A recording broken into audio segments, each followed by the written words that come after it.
எங்களுடைய இனத்தின் அழிவுகளை இலங்கை அரசானது தங்களுடைய ஒவ்வொரு ஆட்சியாளர்கள் மத்தியிலும் செய்து கொண்டுதான் வருகின்றது. ஏற்கனவே உள்ள அரசானது தொடர்ச்சியாக எங்களுடைய இனத்தை அழிச்சதுக்கான சாட்சிகள் இறைவனுடைய கிருபையால் இப்போது வெளிப்பட்டு கொண்டிருக்கிறது. இதுக்கெல்லாம் சர்வதேச நாடுகளோ இலங்கை அரசோ என்ன பதில் கூறப்போகின்றது என்பதுக்கு அப்பால குழந்தைகள், பிஞ்சு குழந்தைகள், சிறியவர்கள், பெரியவர்கள் என குடும்பமாக அல்லது கொத்து கொத்தாக இப்படி கொண்டு போய் குவித்து அல்லது மனித புதைகுழியாக வெளிப்பட்டு இன்றைக்கு முதலாவது மனித புதைகுழியாக இது இருக்கின்ற. இது மட்டுமில்லை, இன்னும் எத்தனையோ இடங்கள் ஆழமாக தோண்டி தோண்டி பார்த்தால் அந்த அவ்வளவும் வெளிப்படும். வட்டுவாகல் நான் ஏற்கனவே சொன்னது உங்களுக்கு தெரியும்.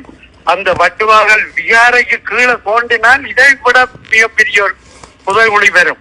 அவர்கள் நாங்கள் கேட்டுக்கொண்ட தோண்டினார்னா விகாரையை உடைக்க வேண்டாம், நீங்கள் அப்படி உடைச்சால் அது சரியில்லை அப்படி என்று பார்க்க வேண்டாம். ஆனால் அப்படியே இருக்கு உங்களோட நவீன கருவிகளால அதுக்கு அடியில ஆழமா பாருங்க மக்கள் சந்தேகப்படுது.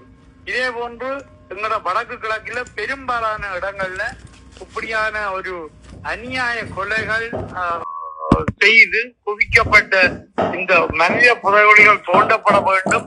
அதற்கான நீதி உண்மையிலே சர்வதேசங்கள் இதுல பார்வையிட்டு உண்மையான நீதியை எங்களோட மக்களுக்கு வழங்க வேண்டும் என்றதுதான் எங்களுடைய எதிர்பார்ப்பு.